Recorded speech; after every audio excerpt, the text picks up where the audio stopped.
Have you ever bitten into a fresh, juicy tomato and thought it might kill you? Strange as it sounds, there was a time when ordinary people, noble families, and even entire towns believed that tomatoes were dangerous, even poisonous. But why would anyone fear such a simple fruit that today we slice into salads and spread across our pizzas? To understand this mystery, we need to go back in. Tomatoes are so common today that it's almost impossible to imagine a kitchen without them. Whether it's ketchup on a burger, sauce on pasta, or fresh slices in a salad, the tomato feels timeless, ordinary, and safe. But for hundreds of years after its arrival in Europe, the tomato carried a shadowy reputation. It was called suspicious. It was called evil. Some even gave it the chilling nickname, the poison apple. To understand how such a harmless fruit became feared, we need to step into the daily lives of people in Europe during the 1500s and 1600s. Imagine a world where superstition was stronger than science, where people explained sickness with curses and spirits rather than bacteria and germs. In this world, a bright red fruit from across the ocean could stir both fascination and dread. The tomato did not begin its journey in Europe. Its story starts in the warm, fertile lands of Central and South America.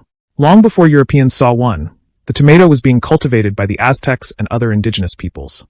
They had recipes, they had traditions, and they saw the tomato as simply another gift from the earth. When Spanish explorers set sail across the Atlantic in the early 1500s, they returned with many strange new plants: potatoes, chili peppers, corn, cacao beans, and among them the tomato. The Europeans, however, didn't know what to make of it. Some admired its vibrant color. Others distrusted it instantly. After all, it looked suspiciously similar to plants that were truly poisonous. The tomato belongs to the nightshade family, a plant family that includes both edible treasures and deadly killers. Potatoes, peppers, and eggplants are all safe to eat. But belladonna, mandrake, and deadly nightshade, also part of the same family, can cause hallucinations, paralysis, or death. In the 16th century, without modern botany to tell them which was safe and which was dangerous, people lumped these plants together. A shiny red tomato might look exciting, but to many, it seemed like a dangerous gamble. This fear grew worse among the wealthy. Strangely enough, it was not the poor farmers or peasants who avoided tomatoes most. It was the nobles. Rich families often ate from plates made of pewter, a metal that contained lead. When acidic foods touched those plates, the lead could leach into the meal. The tomato, full of natural acid, was especially dangerous. People would eat tomatoes off their fine pewter plates, and soon afterward, they would fall gravely ill. Some even died. Naturally, no one blamed the plates. Instead, the blame fell squarely on the fruit. The poison apple, they whispered, spreading fear from one household to the next. Meanwhile, the poorer classes, who used wooden or clay dishes, had fewer problems. But their voices carried little weight in society. If the nobility declared that the tomato was dangerous, then its reputation suffered. By the 17th century, tomatoes were being grown in European gardens more as ornaments than food. People admired the bright red color, the glossy skin, the way the fruit hung from its green vine like little jewels. But they rarely dared to taste them. The tomato's unlucky connection to witchcraft also did not help its reputation. Superstition ran deep in Europe, and anything unusual or exotic could easily be linked to dark forces. Some writings even suggested that tomatoes were used in potions or spells, further cementing their reputation as fruits of danger. In this way, fear grew not only from bad science but also from imagination, rumor, and myth. Yet, despite all the suspicion, the tomato's story did not end in fear. Slowly, across centuries, its destiny began to change. By the early 17th century, the tomato had spread across much of Europe, not as food, but as a curiosity. In Italy, Spain, and parts of southern France, people were at least willing to plant it in their gardens. But farther north, in England and Germany, the tomato remained more of a decoration than a dish. Wealthy households often placed tomato plants in pots along windowsills or in small gardens, enjoying the glossy fruit like one might enjoy roses or tulips. The bright red color was a novelty, a symbol of wealth and status, but not something one dared to put on a plate. It's important to understand the context here. Europe at the time was deeply cautious about new foods. The Columbian Exchange, the movement of plants and animals between the Americas and Europe, was transforming diets. Corn and potatoes slowly gained acceptance, but even those were not instantly trusted. Early Europeans were convinced that potatoes caused leprosy. Tobacco was both admired and condemned. Chocolate was considered exotic, almost sinful, and often restricted to the wealthy. In such an atmosphere, it was natural for the tomato to stir suspicion. But suspicion alone doesn't explain the tomato's long journey. Practical experiences shaped it too. Imagine a nobleman's feast in 17th century England. Servants lay out silver platters and pewter plates, dishes are dressed in rich gravies, and fruits are offered at the end. Among them, a tomato might appear. Its skin is glossy, its scent earthy. Someone dares to taste it. Hours later, that same person feels ill. Perhaps the acidity of the tomato has drawn lead from the pewter. Perhaps their body simply reacts poorly to an unfamiliar fruit. Either way, when the nobleman falls sick, the entire household whispers. It was the tomato. Word spreads. Across towns and villages, stories grow. Did you hear? Lord so-and-so ate a tomato and fell terribly ill. Such rumors stick. They weave into the cultural fabric until everyone believes them without question. Yet in Italy, a different story began to unfold. The climate in the Mediterranean suited the tomato perfectly. Warm sun, fertile soil, and a cooking tradition already rich with olive oil, herbs, and grains.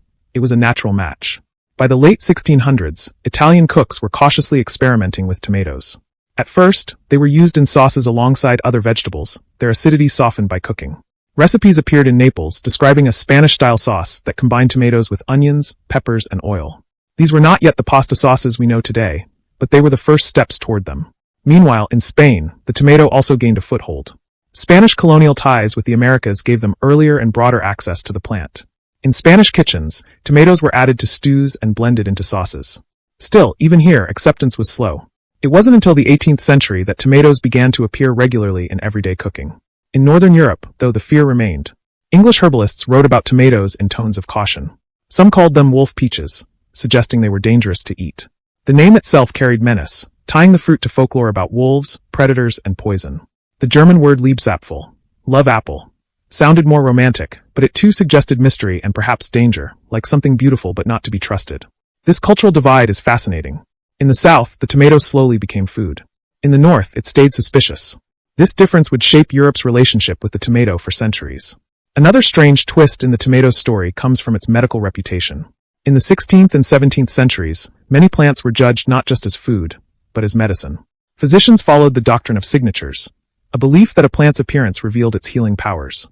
Since tomatoes were red and round, some thought they might be linked to blood or passion. They were even prescribed, in rare cases, as treatments for digestive troubles. But such uses were not common. Most doctors remained wary of them. As time passed, tomatoes continued to grow in gardens across Europe, admired but not consumed. They became conversation pieces, curiosities, symbols of wealth or daring. Imagine walking through a noble's garden in England in the year 1650. You see neat rows of herbs, cabbages, and peas. And then, standing proudly, a plant with small, round, red fruits. The gardener explains, "These are tomatoes brought from the New World. Lovely to look at, though not to eat." This half-acceptance, admired as plants, feared as food, defined the tomato's early centuries in Europe. But slowly, step by step, the wall of fear began to crack. Recipes in Italy and Spain continued to grow. Travelers carried those recipes north. By the 18th century, the tomato was appearing in more cookbooks. Curiosity began to outweigh fear. Some brave cooks experimented, serving tomatoes in stews or roasted alongside meats. People tasted, and many discovered, nothing bad happened. The fruit that had been cursed as poison was beginning to win its first small victories at the dinner table. Still, it would take another century, and the rise of new culinary traditions, before the tomato truly found its place at the heart of European cuisine. By the 18th century, the tomato's reputation in Europe was complicated. In the South, particularly Italy and Spain, it had found a cautious but growing acceptance. In the North, it still carried suspicion, whispered about as a dangerous poison apple. But slowly, quietly, the tide was beginning to turn. One of the biggest forces driving this change was food itself. In Italy, the tomato's ability to blend with oil, garlic, and herbs made it irresistible. Farmers and cooks alike discovered that when tomatoes were cooked slowly, their sharp acidity softened into something rich and savory. The tomato began slipping into local recipes, stews in Naples, sauces in Sicily, and eventually, the beginnings of what we now think of as Italian pasta dishes. In Spain, tomatoes blended beautifully with peppers, onions, and olive oil. They became a part of sofrito, the base for countless Spanish stews and sauces. Still, these changes were gradual. Recipes from the 1700s mentioned tomatoes more frequently, but they remained a food of certain regions, not yet a staple of all Europe. Meanwhile, in France and England, tomatoes were still treated with suspicion. In France, they were sometimes used in medicinal contexts, prescribed for ailments but rarely celebrated in kitchens. In England, cookbooks of the 18th century mentioned tomatoes only occasionally, often in experimental or foreign-inspired dishes. Many households still considered them unsafe. But a new age was dawning. The Enlightenment and the scientific revolution were changing how people thought about food, medicine, and the natural world.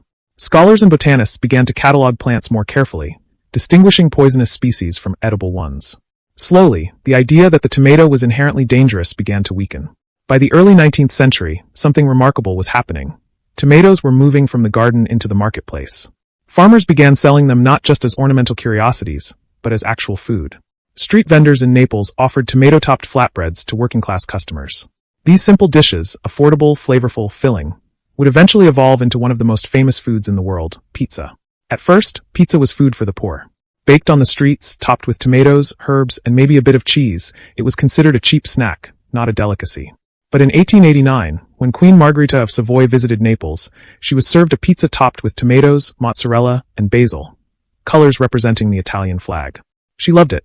That royal approval changed everything. Suddenly, pizza was not just peasant food. It was a dish worthy of national pride. The tomato, once feared, had taken center stage in one of Italy's most beloved culinary traditions. Meanwhile, across the Atlantic, the tomato's story was taking another dramatic turn. In the American colonies, tomatoes were initially viewed with the same suspicion as in Europe. Early settlers distrusted them, and stories circulated about their supposed toxicity. But in the late 1700s and early 1800s, American farmers began to experiment with them more boldly. One famous moment in the tomato's American history came in 1820 in Salem, New Jersey. A man named Colonel Robert Gibbon Johnson reportedly stood on the steps of the county courthouse and ate an entire basket of tomatoes in front of a horrified crowd. Spectators expected him to collapse, poisoned by the deadly fruit. Instead, he calmly wiped his chin and carried on. The crowd was stunned. Whether this story is fully true or somewhat exaggerated, it became a symbol of the tomato's turning point in American culture. By the mid-19th century, tomatoes were becoming part of everyday American life. Farmers grew them widely, recipes spread through cookbooks, and canning technology made tomatoes easier to preserve and ship. This was critical.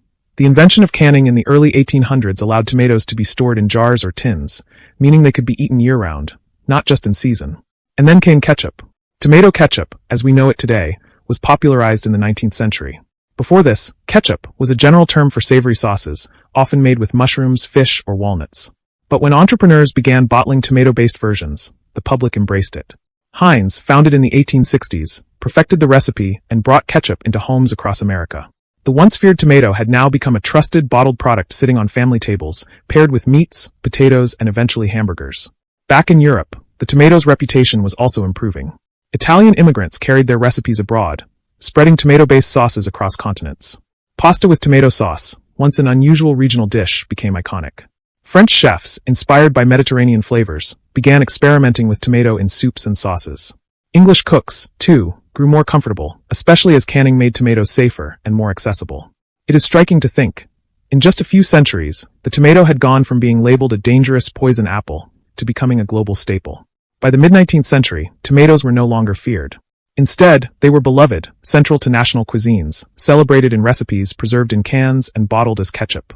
Yet the shadow of its strange history lingered.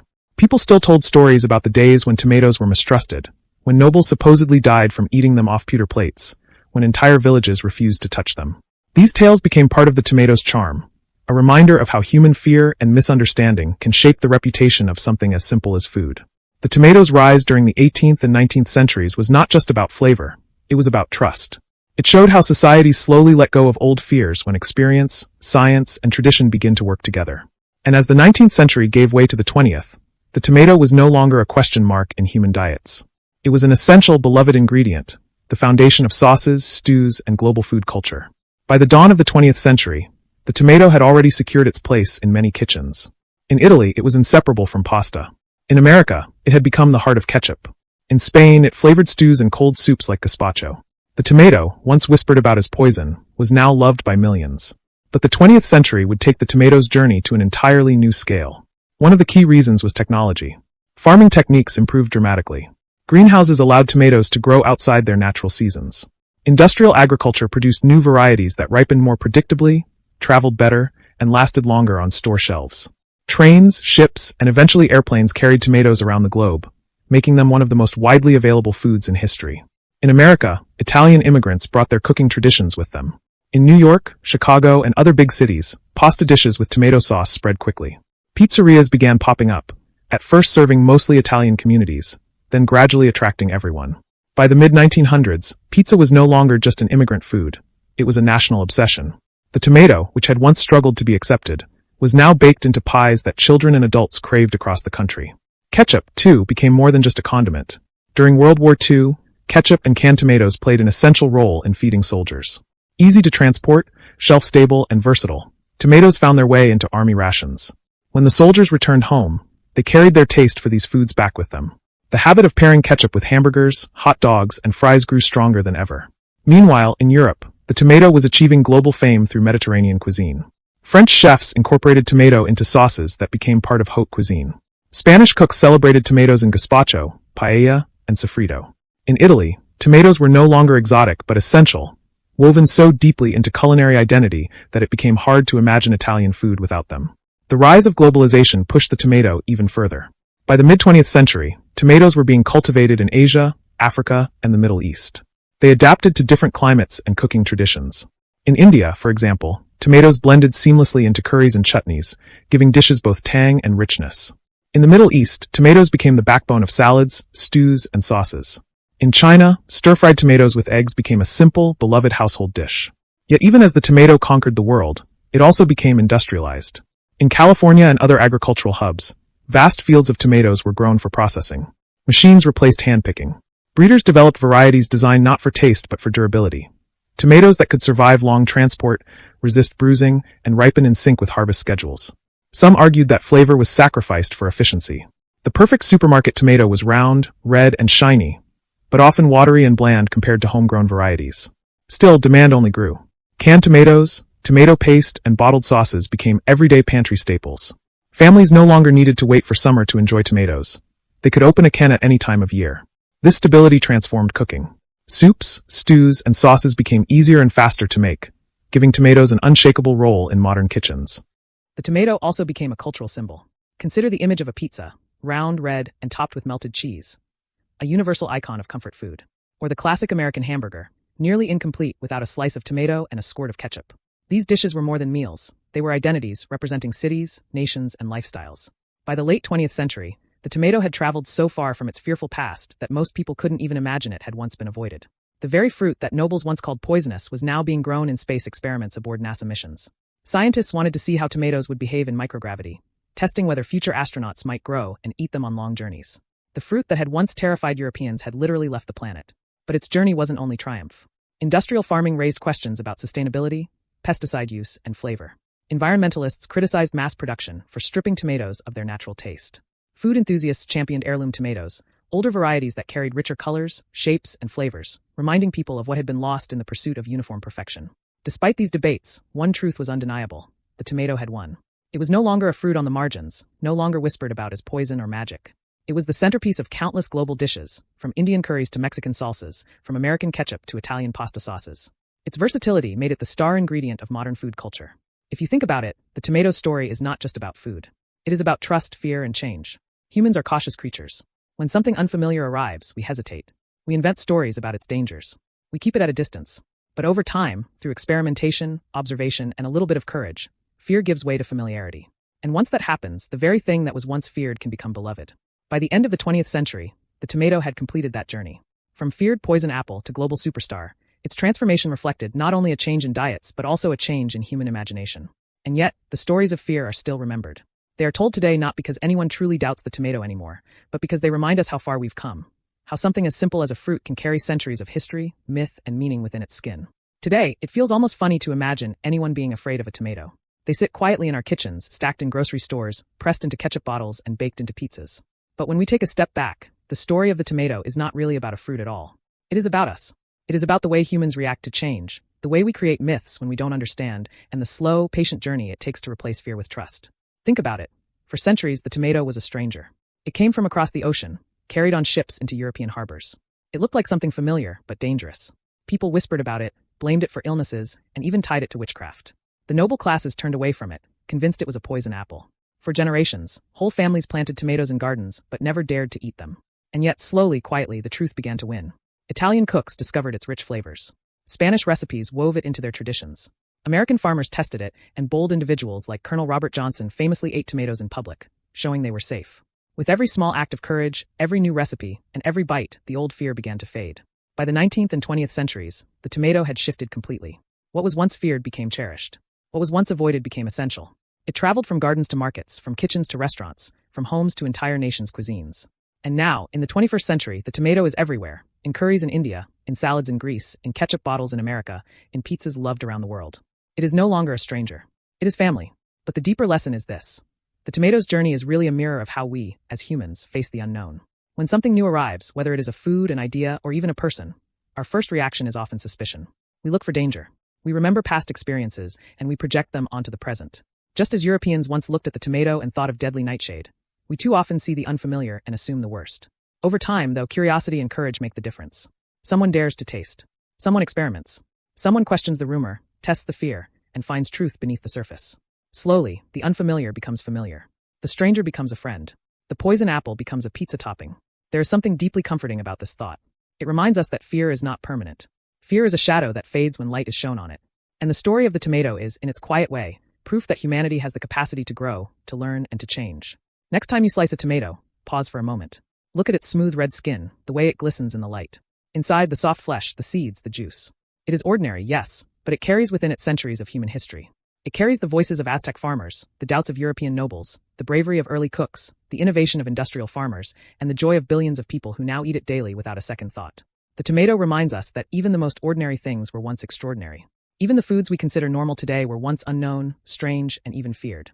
And in that reminder, there is something calming, a sense that history is not only about wars and kings, but about small, everyday things that slowly shape the way we live. So, why did people once fear tomatoes? Because they were human. Because fear is easier than trust. Because myths grow faster than facts. And yet, in the end, tomatoes overcame those fears not through speeches or battles, but through taste. A spoonful of sauce, a slice of pizza, a splash of ketchup. Small acts that, over centuries, change the way we see the fruit forever. And perhaps that is the quiet lesson the tomato leaves us with. That time, patience, and a little curiosity can turn fear into comfort, and the unfamiliar into something we cannot imagine living without. So tonight, if you find yourself sitting at the table, a plate of pasta before you, or a sandwich with fresh tomato slices tucked inside, take a slow, thoughtful bite. The flavor is simple, tangy, familiar. But hidden in that bite is a history stretching back hundreds of years. A history of fear, suspicion, discovery, and finally love. The tomato, once feared as a poison, has become one of humanity's most beloved companions at the table. And maybe, just maybe, that is a story worth remembering.